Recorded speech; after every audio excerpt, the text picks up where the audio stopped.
పరమేశ్వర స్వరూపమైన సభకి నమస్కారం.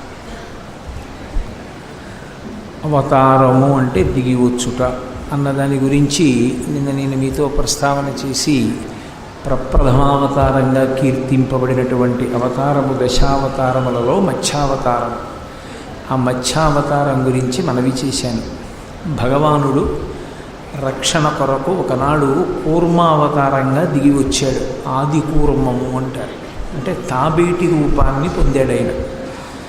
భగవంతుడు ఎప్పుడు దిగి వచ్చి అవతార స్వీకారం చేసినా కూడా అందులో ఎప్పుడూ రెండు విషయాలు ఉంటాయి. అందుకే దశావతారాలు ప్రధానంగా ఎందుకు వింటారు అంటే పరమేశ్వరుని యొక్క అవతార వైశిష్ట్యమును తెలుసుకోవడం అంటే ఆయన యొక్క సౌలభ్యాన్ని తెలుసుకోవడం. భగవంతుడు ఎందుకు అవతార స్వీకారం చేస్తాడు అంటే ఒకటి దయాగుణం చేత చేస్తాడు. అపారమైనటువంటి దయకి మారు పేరు భగవానుడు. అందుకే శంకరాచార్యుల వారు సౌందర్యలహరి చేస్తూ అమ్మవారి గురించి చెప్తూ ఒక మాట అంటారు, భ్రువౌ భుగ్నీ కించిత్ భువన భయభంగ వ్యసనిని అంటారు. ఆవిడికి కనుబొమలు ముడవవలసినటువంటి అవసరం ఉండదు. ఎందుకంటే కనుబొమలు ముడిచేది ఎప్పుడు అంటే ఆలోచన కలిగితే ముడుస్తారు. ఇలా నేను మామూలుగా ఉన్నాను అనుకోండి, నేనేదో పెద్ద దీర్ఘంగా ఆలోచించవలసిన అవసరాన్ని పొంది ఉండలేదు అని గుర్తు. నేను ఏదో ఒక విషయం గురించి ఆలోచిస్తున్నాను అనుకోండి, దీంట్లోంచి ఎలా బయటికి రావడం లేకపోతే ఎవరినో ఎలా బయటికి తీసుకురావాలని ఆలోచిస్తున్నాను అనుకోండి, నా కనుబొమలు ఇలా ముడిపడి ఆలోచిస్తాను. అలా ఆలోచించానంటే ఏదో ఎవరో సమస్యలో ఉన్నారు, బయటికి తీసుకురావాలి అన్న తాపత్రయం ఉంది అని గుర్తు. అమ్మవారికి ఏం బెంగుంది అలా ఎందుకు కనుబొమలు ముడివేయడం అని అడిగారు. అడిగితే శంకరులు అన్నారు, భువన భయభంగ వ్యసనిని. అయ్యో, నా పిల్లలందరికీ బుద్ధి ఇచ్చానే, అయినా వాళ్ళు బుద్ధితోటి ఒక్కసారి అమ్మా అని పిలిస్తే రక్షించడానికి నేను సిద్ధంగా ఉన్నాను. అయినా వాళ్ళు అమ్మా అని నన్ను పిలవరు, నా వంక చూడరు.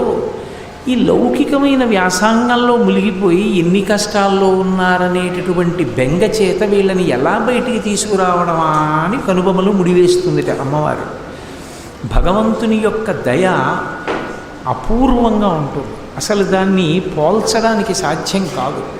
అటువంటి దయా సముద్రుడు. అందుకే కరుణాపయోనిధి అని పిలుస్తారు. రామదాస్ గారు రామచంద్రమూర్తిని పిలిస్తే దాశరథి కరుణాపయోనిధి. సముద్రము యొక్క లోతు చెప్పడం ఎలా సాధ్యం కాదో భగవంతుని యొక్క దయాగుణం గురించి చెప్పడం కూడా ఎవరికీ సాధ్యం కాదు.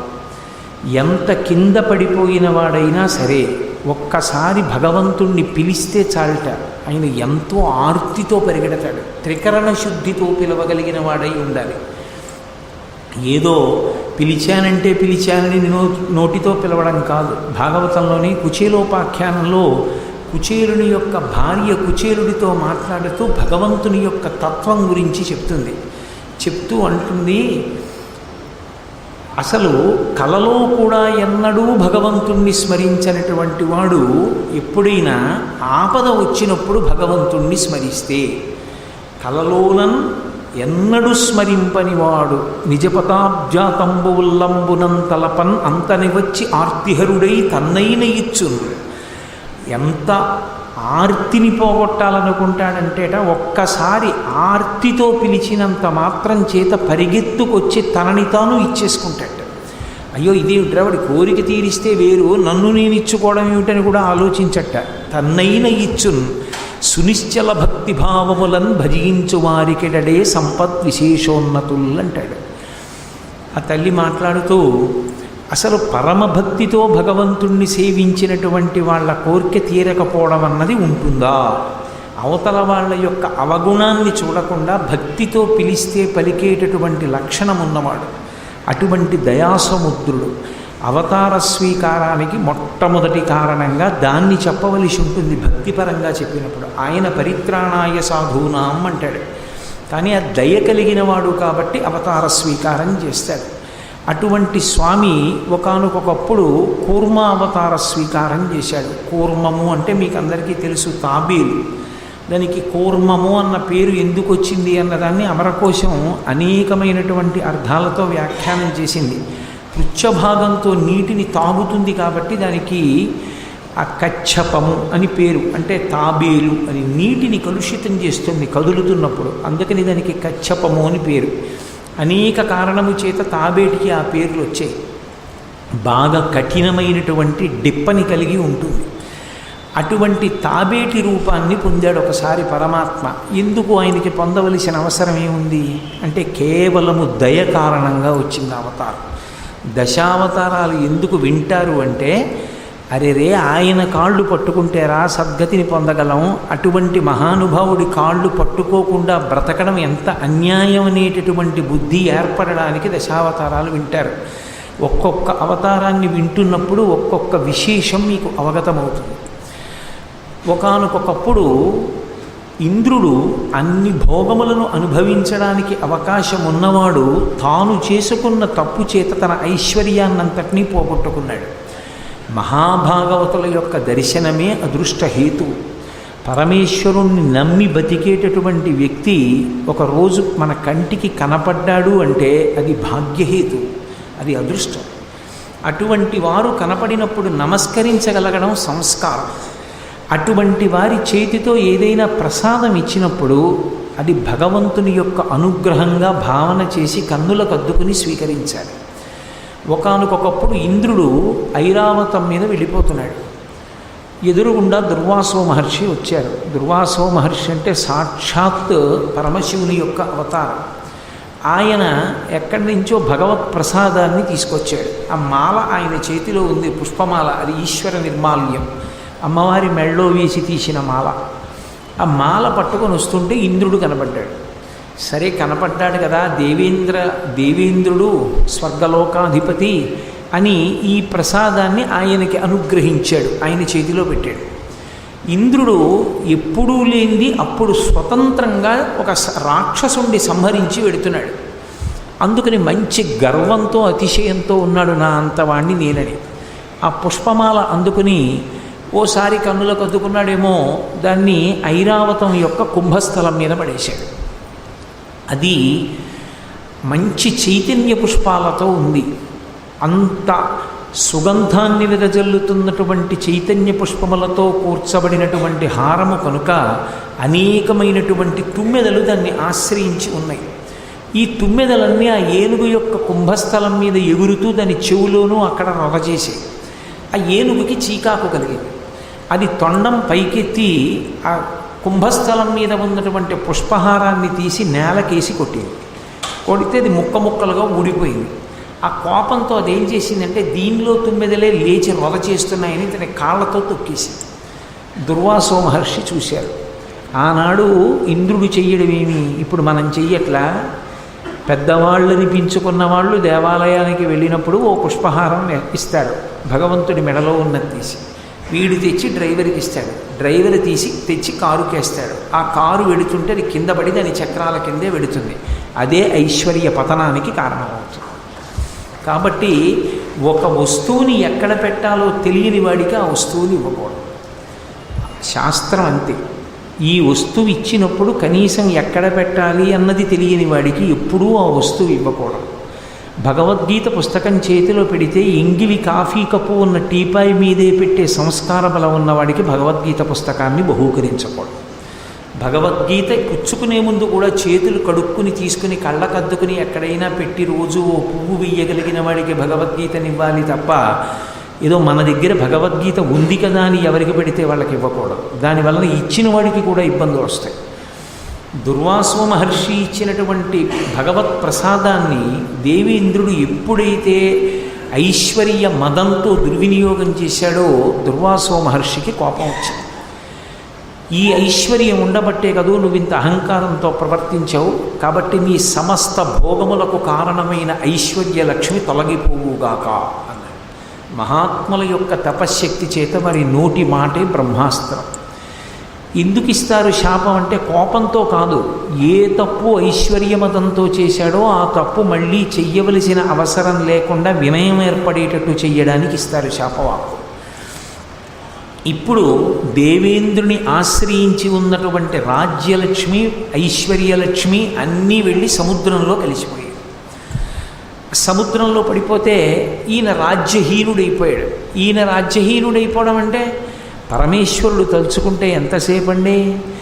ఇవాల్టి వరకు పరమైశ్వర్యంతో ఉన్నవాడు రేపటికి తనని ఎవరూ గుర్తుపెట్టకుండా ఎత్తైన గోడలున్న ఇంటి ముందు ఆ గోడ యొక్క క్రీనీడలో భిక్షాటన చేస్తాడు.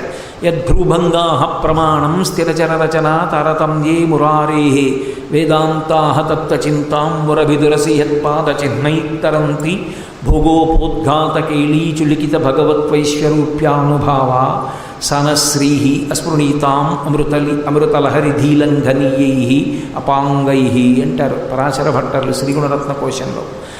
అమ్మవారి కడగంటి చూపు ఇలా పడిందా ఐశ్వర్యం, ఆవిడ కానీ విముఖంగా చూసిందా ఐశ్వర్య పతనం అయిపోతుంది. కాబట్టి లక్ష్మి పతనం అయిపోవడం అంటే ఈయనకి భోగం పోయింది, మరి ఎవరికి అవ్వాలి? ఇప్పటి వరకు ఎవరికి కలిసి రాలేదో వాళ్ళకి కలిసి వచ్చింది. బలిచక్రవర్తికి గురువుగారిని సేవించాలన్న బుద్ధి పుట్టింది. బలిచక్రవర్తి శుక్రాచార్యుల వారిని సేవించాడు. శుక్రాచార్యుల వారిని సేవించిన కారణం చేత గురువు పరబ్రహ్మస్వరూపుడు. గురువు ఏమి ఇవ్వలేడు? గురువు విశ్వజిత్యాగం చేయించి ఐశ్వర్యాన్నంతటినీ కూడా బలిచక్రవర్తికి కట్టబెట్టాడు. ఇప్పుడు బలిచక్రవర్తి గొప్ప పదవులను అలంకరించి సమస్త భోగములను పొంది ఉన్నాడు. దేవతలు ఎన్నిసార్లు యుద్ధానికి వెళ్ళినా రాక్షసుల చేతిలో ఓడిపోతున్నారు. కారణం ఒక్కటే, లక్ష్మీదేవి అనుగ్రహం లేదు. బ్రాహ్మణ వాక్కు చేత పోయింది, దుర్వాసో వాక్కు చేత.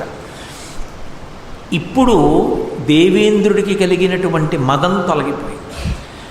ఎందుకు వస్తాయి పురాణ కథలు అంటే కేవలం కథని కథగా కథాశ్రవణం చెయ్యమని రావు. ఒక అవతారం వచ్చింది అంటే అవతారం వెనక ఉండేటటువంటి కథ మన జీవితాన్ని మార్చుకొని సంస్కారవంతం చేసుకోవడానికి కావలసినటువంటి నేపథ్యాన్ని మనకి అందించడానికి వస్తాయి. ఇప్పుడు కష్టాలు తగిలేటప్పటికీ అహంకారం అంతా తొలగిపోయింది. మనిషి జీవితంలో ఎప్పుడూ పొంది ఉండేవి ఏవి అంటే రెండే. మీరు జాగ్రత్తగా పరిశీలించండి. ఒకటి అహంకారం, రెండు భయం. సాగిపోయినంతకాలం ఇదంతా నా వల్లే అని గుండెల మీద చెయ్యేసుకు తిరుగుతాడు, అప్పుడు అహంకారం. ఏదైనా ఉపద్రవం వస్తోందనుకున్నాడు అనుకోండి, భయం. అహంకారమనందు పరమేశ్వరుడు జ్ఞాపకానికి రాడు. భయం ఏర్పడినన్నాడు పరమేశ్వరుడు జ్ఞాపకానికి వస్తాడు. అప్పుడు ఈశ్వరుడు ఏమనాలంటే నువ్వు కృతజ్ఞుడివి. ఒకనాడు నీ చేత నేను ఒక పని చేయిస్తే అప్పుడు నేను నీకు జ్ఞాపకానికి రాలేదు, నువ్వే చేశాననుకున్నావు. ఇప్పుడు నువ్వు చెయ్యలేననుకున్నప్పుడు నీకు భయం వేసి నన్ను ఆశ్రయించావు, నేను నీకు ఉపకారం చెయ్యననాలి. కానీ ఆయన అలా అనడు. ఆయన అలా అనకపోవడానికి కారణం ఆయన యొక్క దయ. అయ్యో వాడు కాకపోతే ఎవరు చేస్తారు తప్పు? పిల్లవాడు ఏదో తప్పు చేశాడు, మనసు మార్చుకున్నాడు, వెంటనే కిందకి దిగొస్తాడు పరమాత్మ. అందుకే అసలు ముందు అహంకారాన్ని తొలగించుకునేటటువంటి ప్రయత్నం చేతనైతే ఆ తర్వాత భయం ఏర్పడి పరమేశ్వరుణ్ణి పట్టుకోవలసిన బెంగ ఉండనే ఉండదు. ఎందుచేత అహంకారమే లేదనుకోండి, వినయం ఉందనుకోండి, ఏ పని చేస్తున్నా పరమేశ్వరుడు చేయిస్తున్నాడు మహానుభావుడు, ఆయనది కీర్తి. ఆయన నా యందు నిలబడకపోతే నేనేం చేయగలనన్న భావన మనసులో ఉంటే తను అహంకరించడానికి అవకాశం ఎక్కడుంది? తను అహంకరించడానికి ఏమి ఉండదు. ఆ అహంకారం లోపలికి వచ్చిందనుకోండి, ఏ చిన్న విభూతో చాలు నా అంతటి వాణ్ణి నేను అన్నాడు. అందుకే అసలు ఆ వినయం పెద్దల దగ్గర నేర్చుకోవాలి. ఎంతంత గొప్ప గొప్ప పనులు చేసి ఎంతో త్యాగబుద్ధితో ఉండగలిగినటువంటి వాళ్ళు ఎంతో వినయంతో కనపడుతుంటారు సమాజంలో. అటువంటి వారి చేతి అక్షతలు వేయించుకోవాలి. అది శ్రీరామరక్ష. అది అబ్బాలి, అది సంస్కారం. ఆ సంస్కారమే మనిషి ప్రశాంతంగా జీవించడానికి కారణమవుతుంది. కాబట్టి ఇప్పుడు ఇంద్రుడికి కలిగినటువంటి మదం దేనివల్ల పోయింది అంటే తిరిగి నాకు ఐశ్వర్యము రాదు అన్న భయం చేత పోయింది. అసలు ఇలా బ్రతకనిస్తాడా? కనపడితే చంపేస్తాడేమో బలిచక్రవర్తి. ఈ భయం పెరిగినప్పుడు మళ్ళీ పరమేశ్వరుడు జ్ఞాపకానికి వస్తాడు. ఇప్పుడు దేవతలందరూ కలిసి చతుర్ముఖ బ్రహ్మగారిని పరమశివుణ్ణి తీసుకుని శ్రీ మహావిష్ణువు గురించి స్తోత్రం చేశారు. ఎందుకు ఆయన గురించి స్తోత్రం చేయాలి అంటే, నేను నిన్న మీతో మనవి చేశాను, ఆయన స్థితికారుడు, రక్షకత్వాన్ని ఆయన వహిస్తూ ఉంటాడు. అందుకని రక్షణ చెయ్యి అని కోరారు. రక్షణ అన్న మాటకు అర్థం ఏమిటి? ఇత పూర్వము తాను ఏది పొంది ఉన్నాడో అది తన యొక్క ప్రవర్తన చేతనే పోగొట్టుకున్న నాడు ఇప్పుడు నేను మారాను కాబట్టి మళ్ళీ నన్ను అనుగ్రహించు, అలా అనుగ్రహమే రక్షణ, నువ్వే జోక్యం చేసుకుని నన్ను కాపాడగలవు కాబట్టి రక్షించవలసింది అని ప్రార్థన చేశారు. శ్రీ మహావిష్ణువు విని ఆయన 2 మాటలు చెప్పాడు. కాలము అని ఒకటి ఉంది, అది కలిసి రానప్పుడు మనిషి నేర్చుకోవలసినది సహనము అన్నాడు. చాలా గొప్ప మాట నిజంగా. కాలోహి బలవాన్ కర్త సతతం సుఖదుఃఖయో నరాణం పరతంత్రాణం పుణ్యపాపానుయోగత. కాలం కలిసి రాలేదండి అంటాడు. కాలం కలిసి రానప్పుడు మనిషి ప్రయత్నపూర్వకంగా అలవరుచుకోవలసినది ఏది అంటే సహనం. సహనమే దానికి జవాబు. వేచి ఉండడమే, ఓర్పుతో ఉండడమే. మీకు కాలము కలిసి రాలేదు. కాలం ఎవరు? కాలం అంటే ఏదో కాదు, భగవంతుడే కాలస్వరూపంతో ఉంటాడు. అందుకే గీతాచార్యుడి కృష్ణ భగవానుడు భగవద్గీతలో కాల కలయతామహం అంటాడు. నేను కాలరూపంలో లెక్కలు కడుతూ ఉంటాను. ఏ రోజున ఎవడు ఏది అనుభవించాలో, ఏ రోజున ఏది పొందాలో, ఏ రోజున ఏది పోగొట్టుకోవాలో నేను నిర్ణయం చేస్తాను, గత జన్మ పాప పుణ్యములను ఆధారం చేసుకుని అన్నాడు. కాలము ఈశ్వర స్వరూపమే. కాలము మీకు అనుకూలముగా లేదు కాబట్టి సహనం వహించండి. సహనం అన్న మాటకు అర్థం కనపడితే బలిచక్రవర్తి చంపేస్తాడని బెంగపెట్టుకు తిరగడం కాదు. ఆ రాక్షసులతో ప్రయత్నపూర్వక స్నేహం చెయ్యండి. ఎప్పటి వరకు? మీకు మళ్ళీ కాలం కలిసి వచ్చే వరకు. ఇవాళ వినయంతో ప్రార్థన చేసేసావని వెంటనే అనుగ్రహించే అవకాశం ఉండదు. ఆ బుద్ధి బాగా స్థిరీకరింపబడిందని నిర్ణయానికి రావాలి. అందుకని రాక్షసులతో చిలిమి చేసి తిరగండి. ఇకపైన దేవతలందరూ యుద్ధం చేసినా సరే రాక్షసుల చేతిలో మరణిస్తామని బెంగ పెట్టుకుని ఉన్నారు మీరు. మీ బెంగ తొలగిపోవాలంటే నేను మీకు ఒక మార్గం చెప్తాను. అందరూ వెళ్ళి పాలసముద్రాన్ని చిలకండి. పాలసముద్రాన్ని చిలికితే అందు నుండి అమృతోత్పాదనం అవుతుంది. ఆ అమృతము ఉత్పాదింపబడినప్పుడు ఆ అమృతాన్ని తాగితే దేవతలకి ఇక పైన జర అంటే వృద్ధాప్యము కానీ, మృత్యువు కానీ, భయము కానీ ఉండవు. మీరు దేవతలని గెలవగలుగుతారు. అందుకని అమృతోత్పాదన యత్నము చెయ్యండి. అమృతోత్పాదన యత్నము విమలమతించేయుటొప్పు వేల్పులు వినుడి, అమృతంబు తావి జంతువులు అమృతగతిన్ పొందుచుండు నాయుర్వృద్ధిన్ అన్నారు శ్రీ మహావిష్ణువు. నేను చెప్పిన మాట మీరు బాగా వినండి. అమృతోత్పాదన యత్నము విమలమతించేయుటొప్పు వేల్పులు వినుడి. ఓ దేవతలారా, మీ అందరూ కూడా అమృతాన్ని ఉత్పాదన చేసేటటువంటి ప్రయత్నం చెయ్యడం విమలమతించేయుటొప్పు. విమలమతిన్ అంటే నేను చెప్పిన మాట నమ్మి ఈ ప్రయత్నమునందు పూనిక వహించడం మీకు తగినటువంటి కార్యం. కాబట్టి మీరు అది చెయ్యండి. అమృతం వస్తే ఏమవుతుంది? అమృతం తాగితే దాని వలన ఆయుర్వృద్ధిన్, ఆయువు పెరుగుతూ ఉంటుంది తప్ప ఆయువు క్షీణించదు. ఆయువు క్షీణించడము అన్న మాటకు అర్థం ఏంటి? వికారమును పొందుట. వికారమును పొందితే ఆయువు క్షీణించింది అంటారు. అందుకే 50 సంవత్సరాలు వచ్చే వరకు శరీరము అని పిలుస్తారు. 50 సంవత్సరములు దాటిపోయి అనుకోండి దేహము అంటారు. మీ దేహం బాగుందా అని అడగాలి, అంతేగాని మీ శరీరం బాగుందా అని అడగకూడదు. దేహము బాగుందా అంటే దహ్యమానమయ్యేది, కాలిపోవడానికి సిద్ధపడిపోతోంది అని. అప్పుడు 3 వికారములను దాటిపోతాడు. ఉండేవే 6 వికారాలు. ఏమిటా 6 వికారాలంటే పుట్టినది, పుట్టడమో వికారం. ఎప్పుడో ఉన్నటువంటి జీవుడు ఇప్పుడు పుట్టాడు. పుట్టినది, ఉన్నది, పెరిగినది, తరిగినది, మార్పు చెందినది, నశించినది వెళ్ళిపోతుంది. అక్కడతో 6 వికారాలు పూర్తవుతాయి. షడ్వికారములు అంటారు. ఈశ్వరుని యందు ఈ షడ్వికారములు ఉండవు. ఆయనకి ఈ 6 వికారములు ఆయనకి అన్వయం కావు.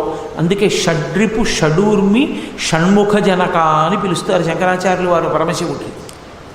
కామక్రోధ లోభ మద మోహమాత్సర్యములనేటటువంటి 6 శత్రువుల చేత, 6 వికారముల చేత బాధని పొందుతుంటాడు మనుష్యుడు. అటువంటి వికారములలో 50 దాటిన తర్వాత వచ్చేటటువంటి ప్రధానమైన వికారం ఏది అంటే దేహము దహ్యమానమవడం. అంటే దేహము, ఈ శరీరము కాలిపోవడానికి సిద్ధపడిపోతూ ఉంటుందంటే ఇంకా శరీరం వెళ్ళిపోవడానికి సిద్ధపడిపోతుంది అని. ఇటువంటి వికారములు మీకుండవు. ఆయుర్వృద్ధిన్ అంటే ఎంతకాలం ఉన్నా కూడా ఇంతకాలం ఉన్నానని చెప్పడమే కానీ వెళ్ళిపోతానన్న మాట అనవలసిన అవసరం ఉండదు. శరీరాలతో ఉంటారు. అప్పుడు మీకు సగం భయం పోతుంది. మీకు ఏమిటి భయం? బలిచక్రవర్తి చంపేస్తాడేమో. అసలు ముందు ఈ భయం పోతుంది. భయాలన్నీ దేన్ని ఆవహించుంటాయంటే చచ్చిపోతానేమోనన్న మాటను ఆవహించుంటాయి. కాబట్టి ఇప్పుడు ఆ మాట ఉండదు, కాబట్టి మీకు భయం ఉండదు. కాబట్టి మీరు చక్కగా వెళ్ళి అమృతోత్పాదన యత్నం చెయ్యండి. అయితే లక్ష్మి అంతా కూడా వెళ్ళి సముద్రంలో పడిపోయి ఉంది. ఇప్పుడు ఆ సముద్రంలో ఉన్న లక్ష్మి పైకి రావాలి. సముద్రంలో ఉన్న లక్ష్మి పైకి రావాలి అంటే దానికి ఒక్క మార్గం ఉన్నది. పాల సముద్రాన్ని చిలకాలి. పాల సముద్రాన్ని చిలకడానికి కవ్వంగా ఉపయోగపడేటటువంటి పదార్థం ఒక్కటే ఉంది, అదే మందర పర్వతం. మందర పర్వతాన్ని పైకి తవ్వి ఎత్తి పట్టుకోవాలి. మందర పర్వతాన్ని తవ్వడానికి కావలసినటువంటి సాధన సంపత్తులు మీ దగ్గర ఉన్నవి పనికిరావు. అందుకని దేవతల యొక్క శిల్పి అయినటువంటి త్వష్టని ఆశ్రయించండి. చిత్తా నక్షత్రానికి త్వష్ట అధిదేవత. అందుకే చిత్తా నక్షత్రంలో ఎవరైనా పుడితే హోమం చేస్తారు, శాంతి హోమం చేసి త్వష్ట ఇదం నమమా అంటూ హవిస్సిస్తారు. ఆ త్వష్టని ఆశ్రయించండి. ఆయన పదునైనటువంటి తౌగాళ్ళు సిద్ధం చేస్తాడు. వాటితో భూమిని తవ్వండి. తవ్వి రోకళ్ళు భూమిలోకి దింపండి. దింపి కదపండి, పైకి ఎత్తండి. దాని మూలం కదులుతుంది. ఆ పర్వతం కింద పడిపోకుండా రాక్షసులు దేవతలు తమ తమ బలాలు చెప్పుకొని జాగ్రత్తగా ఎత్తి పట్టుకుని సముద్రం దగ్గరికి తీసుకెళ్ళండి. సముద్రంలో దింపండి. దింపి చిలకండి. చిలికితే అందులోంచి అమృతోత్పాదనం అవుతుంది.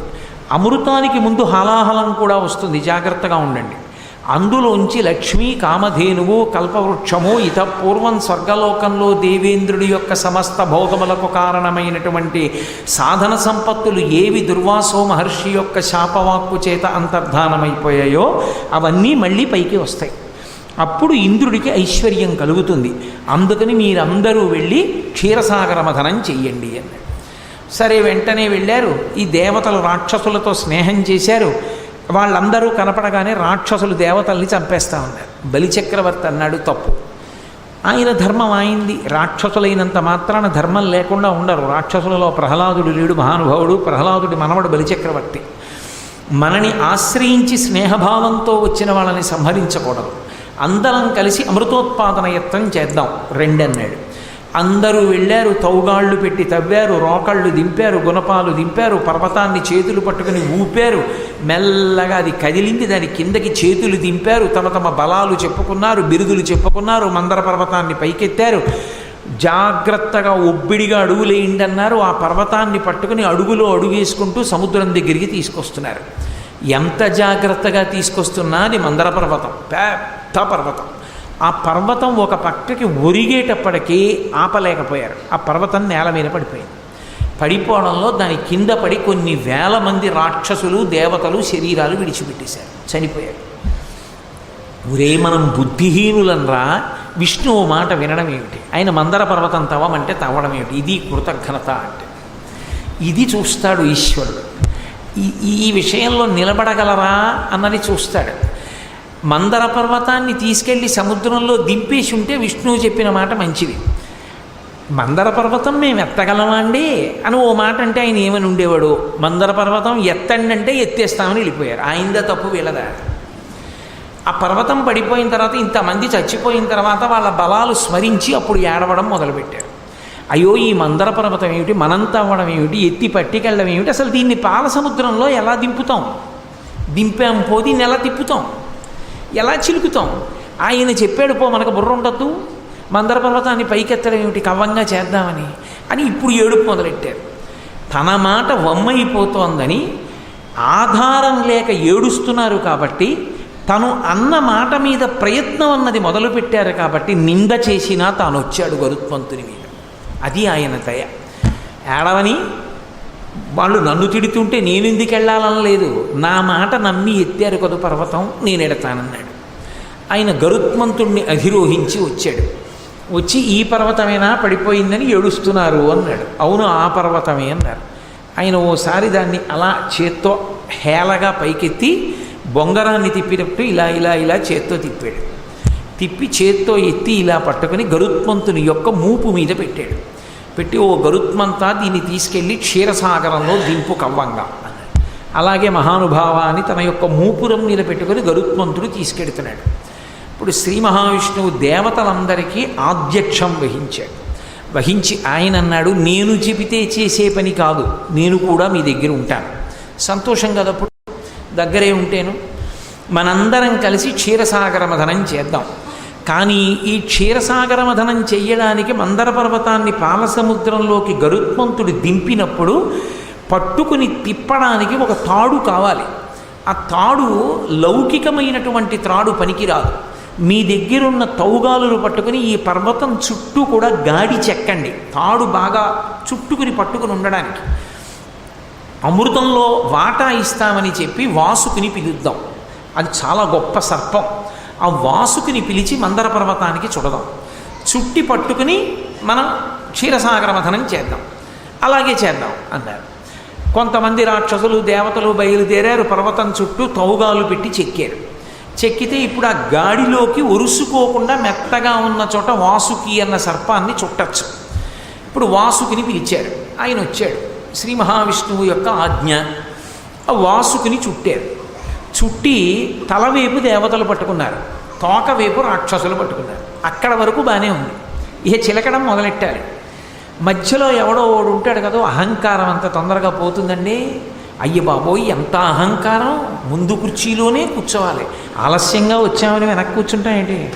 ఆలస్యంగా వచ్చినా పక్క తలుపులోంచి వచ్చి ముందు కుర్చీలే వెతుక్కోవాలి. ఎంతంత బలహీనతలు! సభా మర్యాద ఉల్లంఘనంలో కూడా ధర్మం ఉండదు. కాబట్టి ఆ వాసుకుని తీసుకొచ్చి చుట్టి ఆ పాలసముద్రంలోకి దింపుతున్నారు. దింపుతున్నప్పుడు తలవైపు దేవతలు పట్టుకోవడం ఏమిటి, తోక మేం పట్టుకోవడం ఏమిటి? తోక అంటే కింది భాగం కదూ, కింది భాగాన్ని మేం పట్టుకోవడం ఏమిటి? తల భాగాన్ని దేవతలు పట్టుకోవడం ఏమిటి? మా మర్యాద ఏమైపోయినట్టు? అందుకని మేము తల భాగాన్ని పట్టుకోం, మేము తోక భాగం పట్టుకోం, మేము తల భాగమే పట్టుకుంటామన్నారు. అసలు కార్యం మొదలుపెట్టింది లేదు, అల్లరి ప్రారంభం. ఎందుచేత అంటే అహంకారం. మనిషి అసలు దాన్ని గెలవగలిగితే ప్రశాంతంగా ఉంటాడు. అదొకటి గెలవలేని నాడు ఎక్కడికి వెళ్ళినా ప్రశాంతంగా ఉండలేడు. కాబట్టి శ్రీ మహావిష్ణువు అన్నారు, దానికి ఏం పోయింది? తిప్పడం ప్రధానం. ముందు మందర పర్వతం తిరగాలి. తలవేపు పట్టుకున్నా తిప్పడమే, తోకవేపు పట్టుకున్నా తిప్పడమే. మనమే తోకవేపు గడిపోదాం, వాళ్ళే తలవేపుకి వస్తారన్నారు. అసలు తలవేపు పట్టుకోవడం ప్రమాదం. పావుని అది విషం చిమ్ముతుంది, అది దానికి బాధ కలిగితే. తోకవేపు పట్టుకుంటే ప్రమాదం ఉండదు. వాళ్ళు కావాలని తల పట్టుకున్నారు. సరే పట్టుకోండి అన్నారు. వీళ్ళు తోక పట్టుకున్నారు దేవతలు. మందర పర్వతాన్ని తీసుకెళ్ళి పాలసముద్రంలో దింపి పూర్తిగా దిగకుండానే తేల్చి పట్టుకుని తిప్పుతున్నారు. ఇప్పుడు వాసుకి శరీరం మీద ఆధారపడింది ఆ మందర పర్వతం. పట్టుకుని తిప్పుతుంటే ఈ బరువుకి ఒరిపిడికి తట్టుకోలేక వాసుకి పెద్ద పెద్ద కేకలేశాడు, వదలండి వదలండి వదలండి అని. ఆ తిప్పేటప్పుడు దాంట్లో కొన్ని ఓషధులు, లతలు, తీగలు అన్నీ తీసుకొచ్చి పాలసముద్రంలో పడేశారు. తిప్పుతుంటే ఆయన ఈ బాధ తట్టుకోలేక గిలగిలా కొట్టుకోవడంలో పట్టు తప్పిపోయి మందర పర్వతం పాలసముద్రంలోకి ఒరిగిపోయిన తర్వాత ఏది వాసుకి చేతిలో ఉన్నాడు, పాలసముద్రంలోకి మందర పర్వతం వెళ్ళిపోయింది. ఎలా? ఇప్పుడు అందరూ ఆలోచించారు, అసలు మనం చేసింది బుద్ధి పొరపాటు. ఈయన చెప్పినవన్నీ చేసేస్తూ ఉంటాం మనం. ఎలా? కవ్వం నిలబడాలంటే కింద ఏదో ఒకటి ఉండద్దు. పాలసముద్రంలో ఏ ఆధారం లేకుండా మందర పర్వతాన్ని పట్టుకుని తిప్పగలమా మనం? తోక పట్టుకుని అటు ఇటు గట్టిగా పట్టుకుంటే పోని నించుంటుంది పర్వతం. అలా నించుంటే అమృతం ఎక్కడి నుంచి వస్తుంది? చిలకాలి. చిలకాలంటే దగ్గరికి వదులుతూ ఉండాలి, దూరం లాగుతూ ఉండాలి. అలా దగ్గరికి వదిలి లాగడంలో అది ఏమైపోతుంది? సరిపోతుంది. ఆధారం లేకుండా చిలకడానికి సిద్ధపడ్డం ఏమిటి? ఆధారం ఏది అన్నారు.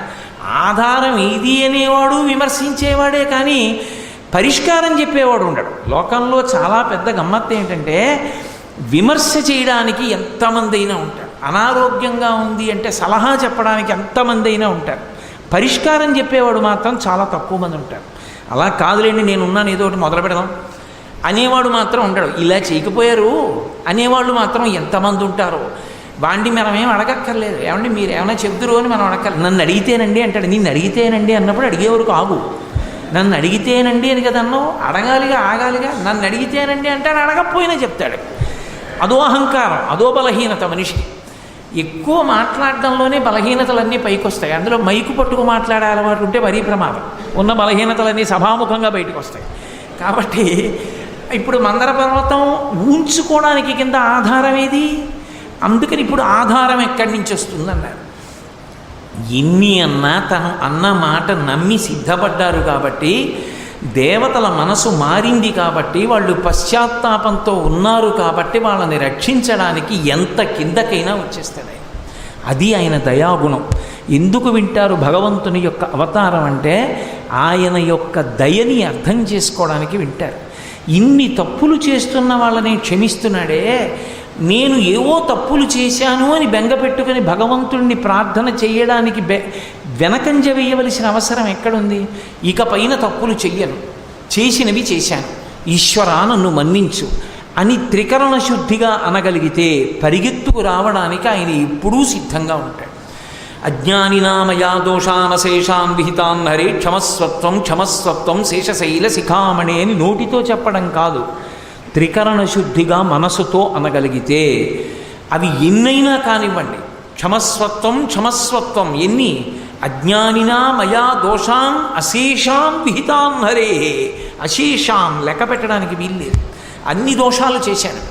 ఆ మాట అన్నావు కదూ, కాల్చేశాను, తీసేశాను పాపాలన్నీ. ఎప్పుడు? త్రికరణ శుద్ధిగా. అంటే నోటితో శ్లోకం వచ్చానంటే ఆయన ఏం దాన్ని స్వీకరించాడు. మనసుతో అన్నదాన్ని పరమేశ్వరుడు వింటాడు. కాబట్టి ఇప్పుడు వాళ్ళ పశ్చాత్తాపాన్ని గమనించాడు, దేవతల యొక్క వినయాన్ని గ్రహించాడు. తోకే పట్టుకుందాని రండిరా అంటే ఆయన మాట విన్నారు, తోక దగ్గరికి పోయాడు. ఆయన చెప్పినట్టు చేద్దాం, ఆ పైన ప్రమాదం వస్తే ఆయనే ఉన్నాడు, మనకెందుకు, మనం ఆయనకి సలహా చెప్పేవాళ్ళమా అన్నారు. రాక్షసులలా విమర్శించలేదు. ఎవరు ఆయన యందు విశ్వాసము లేని వారై ఉన్నారో వారందరూ తరువాతి కాలంలో భోగాన్ని పోగొట్టుకుంటారు. అందుకే అమృతం దక్కలేదు రాక్షసులకి.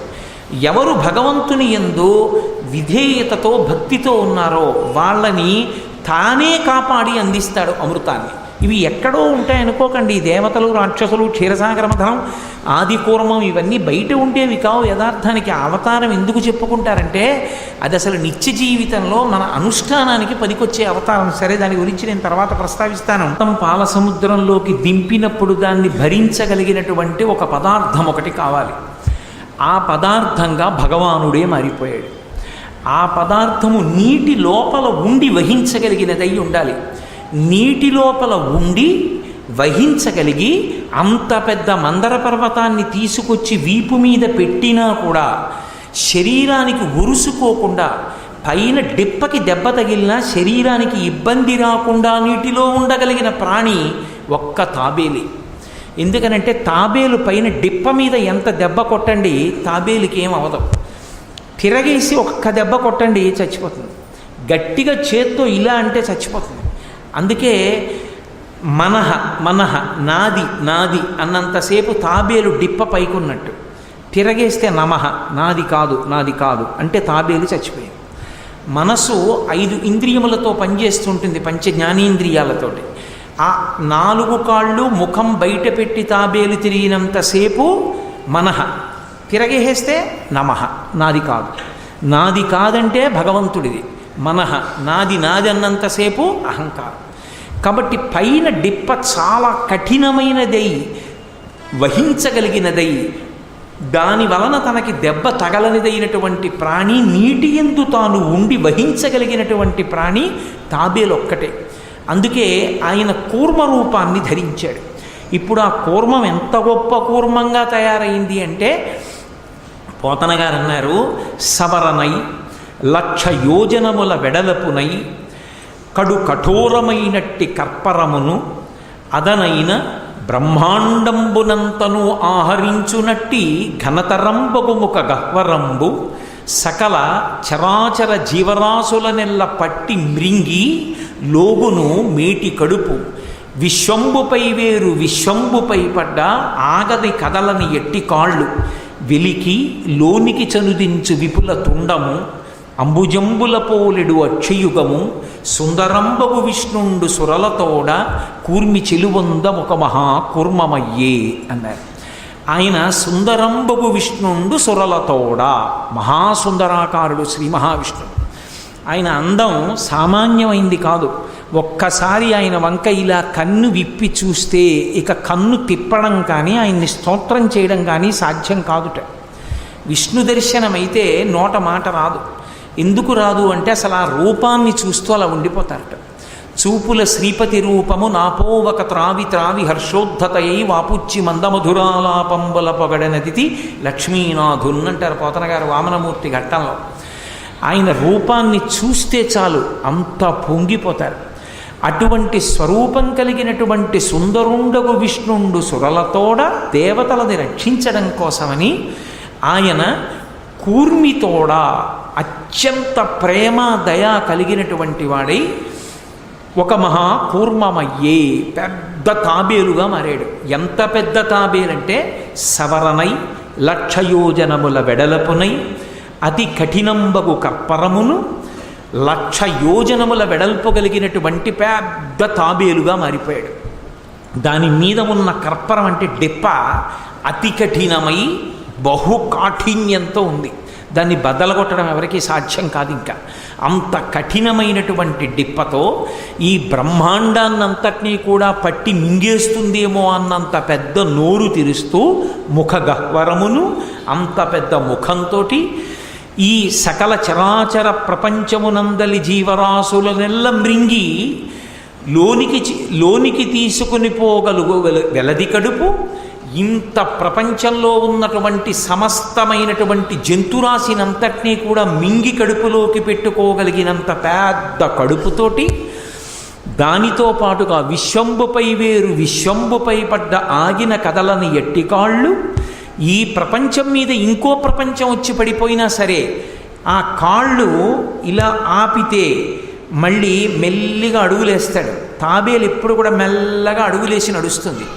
మెల్లగా నడవడానికి అత్యంత పేరు పొందిన ప్రాణులలో తాబేలు ఒకటి. అలా ప్రపంచం వచ్చి మీద పడిపోయినా సరే అది మాత్రం ఇలా మెల్లగా అడుగులు వేస్తూనే ఉంటుంది. అలా వెయ్యగలిగినంత బలము కలిగినటువంటిదై వెలికి లోనికి చనుదించు విపుల తుండము, లోపలికి బయటికి విడుతున్నటువంటి తుండంతో అంబుజంబుల పోలిడు వక్షయుగము, తామర పువ్వుల్లాంటి కన్నులతోటి సుందరుండగు విష్ణుండు సురలతోడ కూర్మి చెలువందనొక మహా కూర్మమయ్యే. ఆయన అత్యంత దయతో సుందరమైనటువంటి విష్ణువు ఒక మహాకూర్మముగా అంటే పెద్ద తాబేలుగా మారిపోయి సముద్రం లోపల పడుకుని ఇప్పుడు నా మీద మందర పర్వతాన్ని ఉంచండి అన్నాడు. మీరు గమనించండి, ఆయన మందర పర్వతానికి ఆధారంగా తాబేటి రూపంలో పడుకుని ఉండొచ్చు. ఇప్పుడు ఆ తాబేటి యొక్క డిప్ప మీద మందర పర్వతాన్ని పెట్టారు. వాసుకుని త్రాటిగా చుట్టి తిప్పుతున్నప్పుడు ఆయనకు ఉన్నటువంటి డిప్ప ఎంత ఉరుసుకుపోయి ఉంటుంది, ఆయన ఎంత ఖేదాన్ని పొంది ఉంటారు. అందులో క్షీరసాగర మథన సమయంలో శ్రీ మహావిష్ణువు పొందినంత ఖేదం ఆయన అవతారములలో ఇక ఏ అవతారమునందు కూడా ఆయన పొందలేదు. అంత కష్టాన్ని ఆయన మనసు అంత దిగులుని పొందేటటువంటి 2 విశేషాలు జరిగాయి కూర్మావతారంలో. అయినా కూడా ఆయన కదలలేదు. అది ఆయన దయకి ప్రతీక. ఏ 2 జరిగాయి అంటారేమో. ఒకటి, ఆ మందర పర్వతాన్ని ఆయన యొక్క డిప్ప మీద పెట్టి తిప్పుతున్నప్పుడు ఆయన తోక ఆయన యొక్క ముఖం కదుపుతుంటే అదేం చిన్న తాబేలు కాదు కనుక ఆ సముద్రంలో ఉండేటటువంటి ఎన్నో ప్రాణులు చనిపోయాయి. అన్ని ప్రాణులు చనిపోవడానికి తాను తాబేటి రూపంలో మందర పర్వతాన్ని వహించడమే కారణమని బెంగ పెట్టుకుని ఇన్ని ప్రాణులు చచ్చిపోయాయి, నేను చేసినటువంటి ఈ పాపం ఎలా పోతుందని అమృతోత్పాదనం అయిపోయిన తర్వాత పరమశివుణ్ణి ప్రార్థన చేశాడు శ్రీ మహావిష్ణువు. చేస్తే పరమశివుడు ప్రత్యక్షమై బెంగ పెట్టుకోకు, కాంచీపురంలో నేను పరమశివస్వరూపంగా వెలిసి ఉన్నాను, అక్కడికి వచ్చి నువ్వు నన్ను ఆరాధన చెయ్యి, నన్ను పూజ చేస్తే నువ్వు మందర పర్వతంగా పడుకున్నటువంటి కారణం చేత అక్కడ తాబేటిగా పడుకున్నప్పుడు మందర పర్వతాన్ని తిప్పడం వల్ల కలిగినటువంటి ప్రాణి సమూహానికి కలిగిన ఇబ్బందిని వలన నీకు కలిగినటువంటి పాపం నుంచి ఉపశమనం కలుగుతుంది అంటే కచ్చపేశ్వర దేవాలయం అని ఇప్పటికీ కాంచీపురంలో ఉంది. మీరు ఆ ఆలయంలోకి వెళ్ళి చూస్తే లోపల రాగిరేకు మీద తాబేలు శివలింగాన్ని పూజ చేస్తున్నట్లుగా ఉండి శివలింగం ఉంటుంది. అక్కడే తాబేటి రూపాన్ని విడిచిపెట్టిన తరువాత మళ్ళీ తాబేటి రూపంతోనే క్షీరసాగర మథనం జరిగినప్పుడు ఏ తాబేటి రూపంలో పడుకున్నారో ఆ రూపంలోనే వచ్చి శివలింగాన్ని అర్చన చేశారు. ఆ క్షేత్రానికి ఇప్పటికీ ఒక ప్రసిద్ధి ఉంది. ఆ క్షేత్రంలో సర్వసిద్ధి తీర్థము అని ఒక తీర్థం. ఆ తీర్థానికి ఒక ప్రత్యేకమైన శక్తి.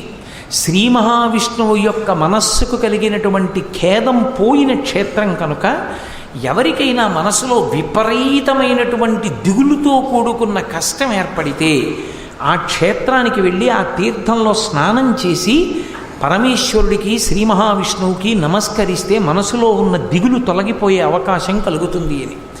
ఒకవేళ దిగులుకి కారణం శరీరంలో ఏదో తెలియని అనారోగ్యమైతే ఆ అనారోగ్యం పోవడానికి హేతు ఏదవుతుంది అంటే కచ్చపేశ్వర దేవాలయంలో ఉన్నటువంటి తీర్థంలో ఆదివారం నాడు 4 వైపులా స్నానం చేయాలి. ఇదో ఒకవైపు కాదు. ఆ కోనేటికి 4 వైపులా ఆదివారం నాడు స్నానం చేస్తే అనారోగ్యం పోతుంది అని. అనారోగ్యం పోతుంది అన్న మాటని మీరు జాగ్రత్తగా అర్థం చేసుకోవాలి. ఈశ్వరానుగ్రహం కలిగితే స్నానం చేయడం వల్ల పోవచ్చు. ఈశ్వరానుగ్రహం కలగడానికి మార్గము అని దేన్ని చెప్పవలసి ఉంటుందంటే మీ శరీరమునందు పొందబడినటువంటి రోగము ఏ ఔషధం చేత నివారణమవుతుందన్న విషయం వైద్యుడి యొక్క బుద్ధికి ద్యోతకమై వైద్యుడు అటువంటి ఔషధాన్ని ఇవ్వడంలో కృతకృత్యుడవుతాడు. ఆయన బుద్ధిని విష్ణువు శివుడు ప్రచోదనం చేస్తాడు. అలా చెప్పాలి తప్ప కేవలం ఏదో మేమేదో చేసేస్తాం మీకు తగ్గిపోతాయంటే మరి వైద్యుడు ఏమైపోయినట్టు మధ్యలో. తప్పు. సనాతన ధర్మం అలా చెప్పదు. మీకెందుకు మీ రోగాలన్నీ తగ్గిపోతాయి మేమేదో చేస్తామని మాట్లాడరు. ఎందుకు మాట్లాడరో తెలుసా? మధ్యలో ఈశ్వరుని అంశ ఇంకొకటి ఉంది. ప్రథమో దైవ్యోభిషకౌ అని యజుర్వేదం చెప్తోంది. వైద్యుడెవరు అంటే పరమశివుని యొక్క మొట్టమొదటి అవతారం. అందుకే శరీరము లోపల ఉన్న విషయాలు వైద్యుడికి తెలుస్తాయి. వైద్యో నారాయణో హరిహి, నారాయణుడు వైద్యుడు. వైద్యో వైద్య సదాయోగి వీర మాధవో మధు. వైద్యుడు సాక్షాత్తు విష్ణువాంశ అని మనకి విష్ణు సహస్రనామ స్తోత్రం చెప్తోంది. ఆ వైద్యుడి బుద్ధికి తట్టకపోవడం నీ రోగానికి ఔషధం దొరక్క బాధపడ్డం. ఇప్పుడు ఆ బాధ నుంచి ఉపశమనం ఎలా వస్తుంది? పరమభక్తుడు అనుకోండి నక్కీరుళ్ళగా పోవచ్చు వ్యాధి. లేదా అసలు నీ శరీరమునకు పట్టుకున్న వ్యాధి ఏదో ఇప్పుడు వైద్యుడి బుద్ధికి తడుతుంది, దానికి తగిన ఔషధాన్ని ఇస్తాడు, ఇప్పుడు పోతుంది.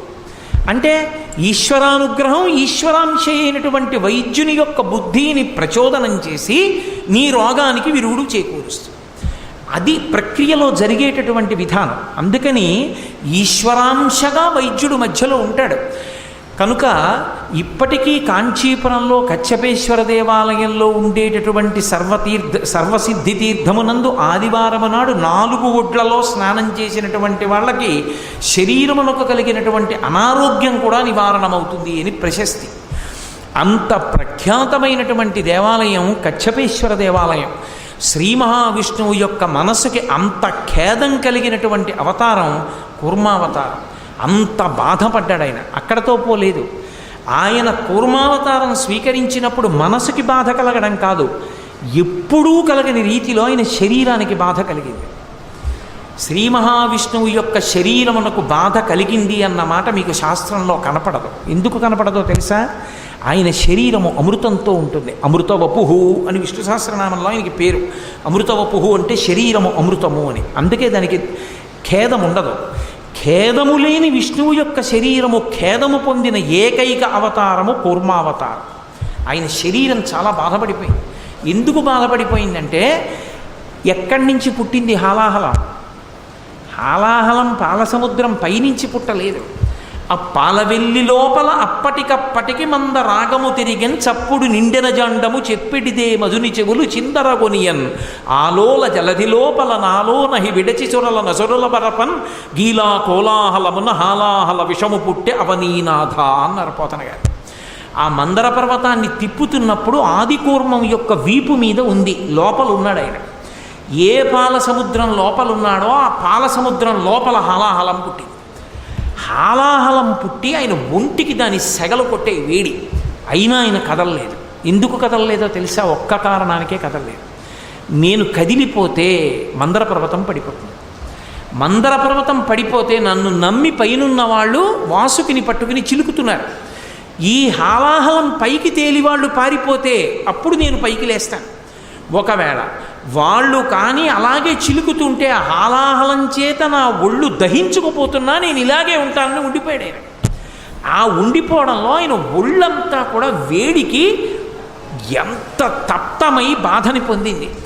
ఇంత బాధ పొందితే అమృతోత్పాదనం అంతా అయిపోయిన తర్వాత అందరూ సంతోషంగా ఇంటికి వెళ్ళిపోయారు. ఇంత బాధ పొందిన విష్ణువు ఈ వేడి ఎలా పోతుందని ఆ వేడి పోక ఇప్పటికే అంటుంటారే, వేసవికాలం రాత్రి చల్లబడి పడుకున్నానండి, పగలంతా వేడికి తాపం ఏమిటో రాత్రి నిద్రపట్టలేదండి అంటారు. ఆ హాలాహలం పుట్టినప్పుడు తగిలినటువంటి తాపానికి విష్ణువుకి వేడి తగ్గలేదు. అమృతోత్పాదనం అయినా కూడా, లక్ష్మీదేవితో కళ్యాణం అయినా కూడా తగ్గకపోతే అప్పుడు మళ్ళీ పరమశివుణ్ణి ఆశ్రయించాడు. ఎవరో అర్థం లేని వాళ్ళు శివకేశవుల మీద శివకేశవులకి భేదం చెప్పాలి, కానీ అసలు మీకు ఎక్కడా శివకేశవుల మధ్య భేదము కానరాదు. భూతద్దాలు పెట్టుకుని వెతికి అక్కర్లేనివి సృష్టిస్తానన్న వాడికి జవాబు చెప్పేవాడు సృష్టిలో ఉండడు. కాబట్టి మహానుభావుడు వెళ్ళి పరమశివుణ్ణి ఆశ్రయించాడు. నా ఒళ్ళు వేడెక్కిపోతోంది, ఎలా ఈ వేడి తగ్గాలని అడిగాడు. నేను కాంచీపురంలో ఏకాంబరేశ్వరుడనై ఉన్నాను. ఆ ఏకాంబరేశ్వరుడు తూర్పు దిక్కుని చూస్తూ ఉంటాడు. నా ఆలయానికి దగ్గరగా పశ్చిమ దిక్కు చూస్తూ నువ్వు నిలబడు.